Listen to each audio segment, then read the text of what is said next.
Students, welcome to my channel Easy Learning accounts.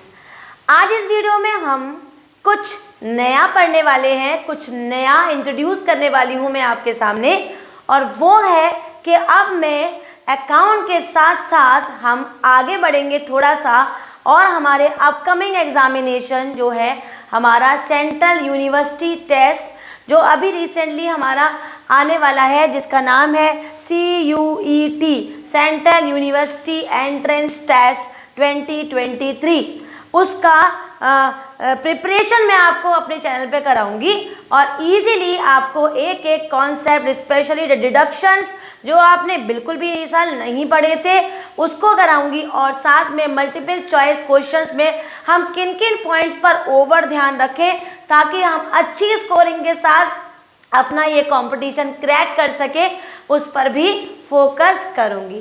तो इसकी शुरुआत मैं अपने पूरे कॉन्सेप्ट के सिलेबस को डिस्कस करके करना चाहती हूँ, और वो मैं कुछ इस तरह से आपको बताना चाह रही हूँ बच्चों कि हमारा जो CUET का सिलेबस है वो 3 सेक्शंस में डिस्ट्रीब्यूटेड है। मतलब हमें 3 सेक्शंस को अच्छे से प्रिपेयर करना पड़ेगा ताकि हम इस एग्ज़ाम को क्रैक कर लें और अच्छे मार्क्स लाएं और एक अच्छी सी सेंट्रल यूनिवर्सिटी में हमारा एडमिशन हो जाए और हम अच्छे बन जाएं।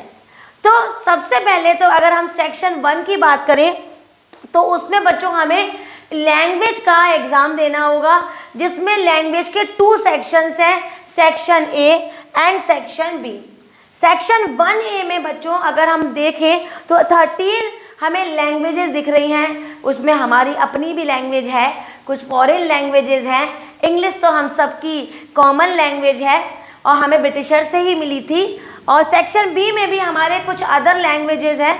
हमें इसमें कोई एक लैंग्वेज चूज़ करनी होगी, और जितना मेरा मानना है आपने यहाँ पर इंग्लिश ही चूज़ किया होगा क्योंकि इंग्लिश हमारे भाषाओं की माता है अकॉर्डिंग टू मी।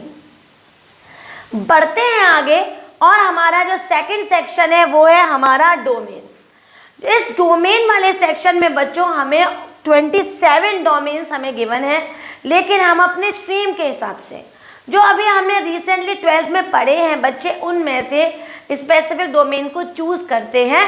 तो क्योंकि ये मैंने CUET कॉमर्स का सिलेबस डिस्कशन के कॉन्सेप्ट पे वीडियो बनाई हुई है, तो मैं कॉमर्स के अकॉर्डिंग अगर बताऊं तो एक कॉमर्स का बच्चा या तो अकाउंट चूज़ करेगा, BST चूज़ करेगा, इको चूज़ करेगा, मैथ चूज़ करेगा। अभी इसी के ही तो उसने एग्ज़ाम दिए हैं बढ़िया वाले, तो वो इन्हीं को ही अपना डोमेन स्पेसिफिक सब्जेक्ट वो आइडेंटिफाई करेगा। इसमें बच्चों हमें कोई भी 3 चूज़ करने हैं। 3 में बच्चा अकाउंट, BST, इको ले सकता है, BST, इको, मैथ, मतलब वो अपने पसंद के सब्जेक्ट लेगा। तो इसमें हमें 3 चूज़ करने हैं। एग्ज़ाम का पैटर्न मल्टीपल चॉइस है और पूरा का पूरा पेपर मल्टीपल चॉइस होगा बच्चों, और हमारे पास चॉइसेस भी होंगी, मल्टीपल चॉइस और चॉइसेस भी। लेकिन एक नेगेटिव बात ये है जो सुनकर आपको दुख लगेगा बच्चों, वो ये है कि हमारे पास नेगेटिव मार्किंग भी है।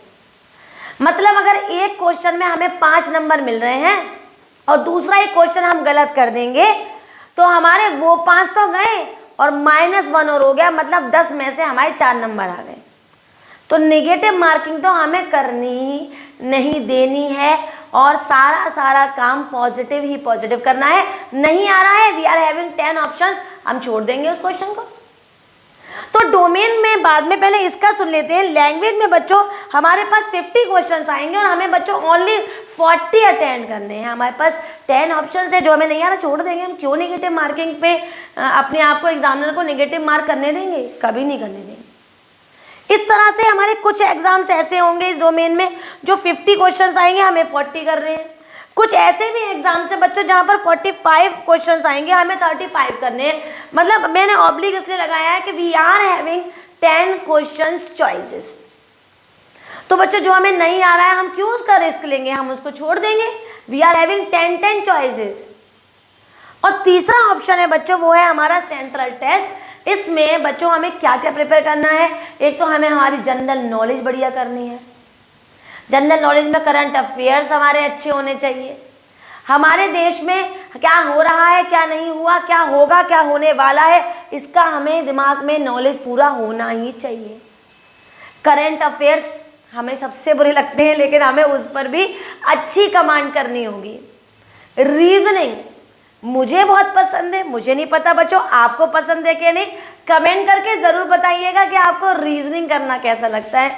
मैं तो छोटी थी उस टाइम से भी मेरे फादर मुझे रीजनिंग की बुक ला के दिया करते थे और मैं रीजनिंग करा करती थी, मुझे बहुत अच्छा लगता था। मतलब हमेशा उनकी आदत थी कि वो एक रीजनिंग की बुक लाते थे समर वेकेशंस और हम उसे करते थे और हमें बहुत अच्छा लगता था उसमें सॉल्व करना। तो रीजनिंग कहीं ना कहीं इंटरेस्टिंग होती है।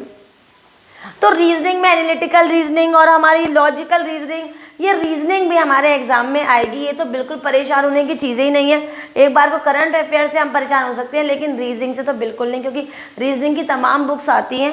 अगर हम कोई भी बुक को सॉल्व कर लेंगे ना बच्चों, तो हमें एक अच्छी हमारी माइंड सेट हो जाएगा कि क्वेश्चंस कैसे होंगे और कैसे नहीं। ये तो हुआ बच्चों हमारा एग्ज़ाम का पैटर्न, जिसमें मैंने आपको बताया कि हमारे 3 ऑप्शंस हैं, 3 हमारे पास सेक्शंस हैं। पहले सेक्शन में हमें लैंग्वेज चूज़ करनी है, एलिजिबिलिटी हमारी 12th के बोर्ड हमने अपीयर किए हों। यदि हम 12th बोर्ड ही पास नहीं है तो हम CUT एग्ज़ाम के लिए एलिजिबल नहीं है। पेपर लॉन्ग क्वेश्चंस का नहीं है जो भर भर के अभी आप कॉपी आए हो, उसमें ऐसा कुछ भी नहीं है। You have to only see, you have to having 4 options, उसमें से आपको एक ऑप्शन चूज़ करना है। और उसके बाद एक लैंग्वेज, जैसे मान लो आपने यहाँ इंग्लिश ले ली, 45 मिनट्स 45 मिनट्स आपको मिलेंगे उस क्वेश्चंस को अटेम्प्ट करने की ड्यूरेशन आपको इतना प्रोवाइड होगा। ये ड्यूरेशन आपके पास डोमेन में होगा और यही ड्यूरेशन आपके पास जनरल टेस्ट में होगा। बट आपको जनरल टेस्ट में 60 क्वेश्चन दिए जाएंगे। लास्ट ईयर क्वेश्चन ज़्यादा थे, लेकिन अब हमारे जो चेंजेस आए हैं उसमें हमारे पास 60 क्वेश्चन आएंगे और हमें 50 अटेंड करने हैं। तो बच्चों थोड़ा सा क्योंकि मैं आप लोगों को CUT की तैयारी अपने चैनल पे कराने वाली हूँ, इसलिए मैं वहाँ पर आपको अकाउंटेंसी का पूरा कॉन्सेप्ट क्लियर करूँगी। आपको मैं इसमें बिजनेस का भी कॉन्सेप्ट कुछ आइडेंटिफाई करूँगी और साथ में इकोनॉमिक्स के बारे में भी सिलेबस आपको बताऊँगी, ताकि आप तीनों के सिलेबस को क्लियर कर ले और आप अपकमिंग एग्जाम में कोई भी आपके सामने अनक्लियरिटी ना हो कि क्या चीज़ हमारे में आ रही है और क्या चीज़ हमारे पास नहीं आ रही है। तो सिलेबस डिस्कस कर लेते हैं। तो सबसे पहले अकाउंट का सिलेबस उठा, अगर अकाउंट के सिलेबस की बात करें बच्चों, तो ये समझ लो जो 12th में अभी आपने इतना भर भर के पढ़ा है और अभी रिसेंटली पढ़ा है, सेम टू सेम सिलेबस वही होने वाला है। बट जो डिडक्शंस हमारे अकाउंटेंसी में कुछ टॉपिक्स के हुए थे, वो डिडक्शंस हमारे इस एग्जाम में आएंगे। तो सिलेबस देख लेते हैं एक बार। सबसे पहले है बेटा NPO, not for profit organisation. ये आपको अच्छे से आता होता अगर CBSE ने इस बार के एग्जाम में वो डिडक्ट नहीं किया होता। तो वो हम अपने चैनल पे पढ़ेंगे और मैं वो सारे पॉइंट डिस्कस करूंगी जो आप लोगों को 1 मार्क्स में मल्टीपल चॉइस के अकॉर्डिंग आने ही चाहिए। आप कहीं से कोई कमी ना कर पाए। डिस्कशन ही मेरा इस हिसाब से पूरे कॉन्सेप्ट का रहेगा कि लॉन्ग पर फोकस ना करा के मैं आपको अपने बच्चों को कहीं भटकने ना दूं और वो मेरे चैनल पे ही सारे concept not for profit organisation के ही क्लियर कर लें। अगला है बच्चों हमारा अकाउंटिंग फॉर पार्टनरशिप। इसमें आ गया बच्चों हमारा फंडामेंटल वाला चैप्टर, उसके बाद गुडविल वाला चैप्टर, उसके बाद रिकॉन्स्टिट्यूशन में हमारा change in profit sharing ratio, उसके बाद admission of the partner, retirement of the partner. हाँ, रिटायरमेंट के एडजस्टमेंट वाला पोर्शन नहीं आएगा। उसके बाद आ गया बच्चों death of the partner. Death of the partner के बाद डिसोल्यूशन ऑफ पार्टनरशिप फर्म। पूरा कंप्लीट बुक जो हमने पढ़ी थी एज इट इज वो हमारे लिए नजर आएगी। उसके बाद अगर सेकंड बुक पे चलें बच्चों, तो सेकंड बुक में अभी रिसेंटली हमने 2 चैप्टर्स रेडी किए थे।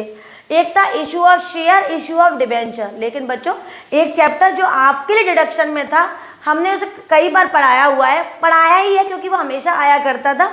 कुछ ईयर से रिडेम्पशन ऑफ डिबेंचर को हटा दिया गया था क्योंकि कोरोना टाइमिंग से ही उस समय डिडक्शंस में रहा था बच्चों। तो इस बार वो CUT के एग्ज़ाम में तो वो है, इस बार क्या लास्ट वाले एग्ज़ाम में भी था। उसमें हम कैसे डिबेंचर रिडीम होते हैं, बिल्कुल नया है आपके लिए, वो भी हम इस एग्ज़ाम के लिए प्रिपेयर करेंगे। नेक्स्ट है बच्चों हमारा थर्ड बुक जो हमने अभी अभी रिसेंटली पढ़ी है, आपको नेम्स भी पता ही होंगे। फर्स्ट चैप्टर में वही बैलेंस शीट का है सब हेड, पूरा फाइनेंशियल स्टेटमेंट में हमारे जो बैलेंस शीट आती है, statement of P and L आता है पूरा। सेकंड चैप्टर भी बच्चों एनालिसिस वाला। थर्ड चैप्टर बच्चों आपको नहीं पता होगा, लेकिन वो हमारे एग्जाम में आ रहा है। और बताऊं, जिसके बाद बच्चों इस ईयर वाली एडिशन रहा होगा, उन बच्चों के तो बुक्स में भी कंपैरेटिव एंड कॉमन साइंस का चैप्टर नहीं होगा, लेकिन comparative statement and common science statement हमारे सीयूटी के सिलेबस में है, तो वो भी हम अपने चैनल पे प्रिपेयर करेंगे। नेक्स्ट है बच्चों हमारा रेशियो एनालिसिस, वो आपने पढ़ा हुआ है, बहुत इजी है और हम दोबारा से भी उसको एमसीक्यू बेस प्रिपेयर कराएंगे। नेक्स्ट है हमारा कैश फ्लो स्टेटमेंट, जिसमें हमारी तीनों एक्टिविटीज़ में आइटम, सब आइटम, इनफ्लो और आउटफ्लो, कौन सी ऑपरेटिंग है, फाइनेंसिंग है, जो अभी हमने एग्जाम के लिए प्रिपेयर कर रहे थे, ऑलमोस्ट उसके हिसाब से हमें इस बार कैश फ्लो को भी तैयार करेंगे। तो ऑलमोस्ट हमारे सारे के सारा सिलेबस वही है बच्चों। एक चीज़ और ऐड हो जाती है, वो है हमारी कंप्यूटराइज्ड अकाउंटिंग। कंप्यूटराइज्ड अकाउंटिंग के अगर मैं लास्ट ईयर की बात करूं, तो लास्ट ईयर के सीयूटी के एग्जाम में 3 to 4 क्वेश्चंस कंप्यूटराइज्ड अकाउंटिंग के थे बच्चों। तो अगर हम कंप्यूटराइज्ड अकाउंटिंग को निगलेक्ट भी करेंगे, नहीं भी पढ़ेंगे, तो हम चॉइस में उसको कवर कर लेंगे और छोड़ देंगे, लेकिन नहीं, ऐसा भी ऑप्शन लेके चलेंगे, लेकिन थोड़ा बहुत कंप्यूटराइज्ड अकाउंटिंग के बारे में भी डिस्कस करेंगे, ताकि आपको ये ना हो कि हमने ये वाला यूनिट बिल्कुल पढ़ा ही नहीं। अब बच्चों ये तो हुआ अकाउंट का सिलेबस, और मैं अपने चैनल पे अपने अकाउंट का सिलेबस पूरा कवर कराऊंगी। आपके एग्जाम से पहले पूरी प्रिपरेशन अकाउंटेंसी की मैं अपने चैनल पे आप लोगों को कराऊंगी। बट बीएसटी और इको के सिलेबस को भी मैं आपको यहीं पर ही बता देती हूँ, ताकि इधर उधर आपको बीएसटी और इको के सिलेबस को ढूंढने में प्रॉब्लम ना हो। तो एक बार ये भी देख लेते हैं कि बिजनेस स्टडीज़ के सिलेबस में क्या चेंजेस करे हैं हमारे अपकमिंग एग्जामिनेशन में। बीएसटी का सिलेबस बच्चों पूरा का पूरा वही है जो अभी आपने 12th में पढ़ा था। अगर हम 12 चैप्टर्स की बात करें जो अभी रिसेंटली आपने एग्जाम में पढ़े थे, तो पहला था nature and significance of management, दूसरा था बच्चों principles of management, business environment, planning, उसके बाद आ गया बच्चों हमारा organising, then staffing, directing, controlling, financial management, financial market, marketing management, और लास्ट है हमारा कंज्यूमर प्रोटेक्शन। लेकिन एक यूनिट और हमारे इस बार के एग्जाम में आएगी, वो है हमारी एंटरप्रेन्योरशिप डेवलपमेंट, जिसमें एंटरप्रेन्योरशिप के बारे में पूरा बताया जाएगा, फीचर्स, मीनिंग्स और उसके कैरेक्टरिस्टिक्स, उसके इम्पोर्टेंस, उसका क्या प्रोसेस होता है, एक्सेट्रा एक्सेट्रा। पूरा का पूरा यूनिट हमारे एंटरप्रेन्योरशिप के भी आएंगे। तो complete syllabus of 12th BST plus 1 unit of entrepreneurship. अब रहा हमारा लास्ट, हमारे इकोनॉमिक्स में क्या क्या आएगा, तो उसको भी देख लेते हैं। और लास्ट हमारे इकोनॉमिक्स में हमें भी बच्चों कंप्लीट सिलेबस रेडी करना है हमारे मैक्रो इकोनॉमिक्स का, लेकिन माइक्रो जो हमने क्लास 11th में पढ़ी थी, उसके भी कुछ कॉन्सेप्ट हमारे सीयूटी एग्जाम में लिए हुए हैं। तो वो कौन से हैं? पहला है हमारा माइक्रो इकोनॉमिक्स का introduction, central problem, what to produce, how to produce and for whom to produce, वो वाला पोर्शन भी आएगा। और कंज्यूमर बिहेवियर जो हमारा सेकेंड चैप्टर है माइक्रो का, और थर्ड चैप्टर जो डिमांड वाला है, वो भी उन्होंने हमें हमारे इस एग्जाम में लिया है। एनटीए बहुत तेज है, वो कह रही है 11th का भी थोड़ा पढ़ लो, थोड़ा सा दिमाग 11th का भी लिया और सब 12th का ही पढ़ते रहोगे क्या। नेक्स्ट उन्होंने पूरा लिया है हमारा नेशनल इनकम एंड एग्रीगेट, जिसमें हमारे जो फर्स्ट 4 चैप्टर्स थे हमारे मैक्रो के वो सारे हैं। उसके बाद मनी एंड बैंकिंग, उसके दोनों चैप्टर थे, 5th और 6th वो भी आ रहे हैं। उसके बाद हमारे इनकम एंड एम्प्लॉयमेंट डिटर्मिनेशन, जो हमारे एग्रीगेट डिमांड वाला जो चैप्टर था, जिसमें मल्टीप्लायर वगैरह भी था, वो पूरी की पूरी यूनिट तीनों चैप्टर की आ रही है। फिर गवर्नमेंट बजट, और लास्ट में हमारा favourite chapter balance of payment, वो भी हमारे मतलब कंप्लीट मैक्रो है बच्चों, उसमें कुछ भी डिडक्शंस में नहीं है। हाँ, इंडियन में बच्चों आपको 2 डिडक्शंस पाए थे आपने, पॉवर्टी नहीं आया था, इंफ्रास्ट्रक्चर का चैप्टर नहीं था, वो अब आपको पढ़ना पड़ेगा क्योंकि वो हमारे सीयूटी एग्जाम में आ रहा है। तो डेवलपमेंट एक्सपीरियंस वाले जो हमारे फर्स्ट 3 चैप्टर थे, पहला इंडिपेंडेंस है एक शाम पहले वाला, फिर इंडिपेंडेंस से लेकर सन 50 तक का, सन 50 से लेकर 90 तक का, और फिर अगला हमारा 91 से लेकर 91 से जो हमारा चला था वो 91 वाला बेटा। 91 से जो कंप्लीट किया उसके बाद वाले भी हमारा चैप्टर आ रहा है जिसमें लिबरलाइजेशन, प्राइवेटाइजेशन एंड ग्लोबलाइजेशन भी था। और उसके बाद हमें नेक्स्ट पॉवर्टी वाला, पॉवर्टी के बाद ह्यूमन कैपिटल फॉर्मेशन, उसके बाद ह्यूमन रूरल डेवलपमेंट, उसके बाद infrastructure, then sustainable development, then development experience, और उसके बाद हमारा नेक्स्ट था एम्प्लॉयमेंट। तो कंप्लीट इंडियन इकोनॉमी का पोर्शन हमारे एग्जाम में आएगा, तो हम उसको कंप्लीट करेंगे। तो यहाँ पर बच्चों मैंने सारा सिलेबस डिस्कस किया अभी आपके सामने। मैंने आपको बताया हमारे 3 स्पेसिफिक सेक्शंस के बारे में, पहला लैंग्वेज, दूसरा डोमेन, तीसरा जनरल टेस्ट, तीनों पे अच्छी कमांड करके और हमें एग्ज़ाम को पूरा का पूरा फोड़ना ही है, क्योंकि हमें सेंट्रल यूनिवर्सिटी में एडमिशन चाहिए ही। उसके बाद बच्चों हमें अपना एक कॉन्सेप्ट फ्रेम करना पड़ेगा, क्योंकि अभी तो आपने लॉन्ग लॉन्ग लॉन्ग क्वेश्चन में डिस्कस किया। अब आपका छोटी छोटी चीज़ें जो वो हमसे वन बहुत माइनर चीज़ है, ये है तो ऐसा क्या होगा, ऐसा होगा तो डेबिट क्या होगा, उसके बाद तो क्रेडिट क्या होगा, हर एक चीज़ पर हमें पूरा ध्यान रखना है। मैं अपने चैनल पे जैसे मैंने बताया, मैं अकाउंटेंसी की कंप्लीट प्रिपरेशन आपको कराऊंगी, और बच्चों आपको अच्छे से मैं क्लियर करूंगी कि आप कंसर्न चैप्टर्स में 1 मार्क्स की प्रिपरेशन कुछ किस तरह से करें।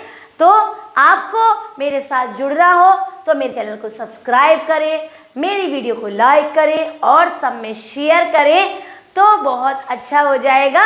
वीडियो आज की समझ में आई हो तो कमेंट सेक्शन में ज़रूर बताइए। कोई भी क्वेरी हो तब भी आप पूछ सकते हैं, मैं आपकी क्वेरीज का आंसर ज़रूर दूंगी। तैयारी मेरे साथ ही करिएगा और चैनल को प्लीज़ प्लीज़ बच्चों शेयर ज़रूर करिएगा। Thank you.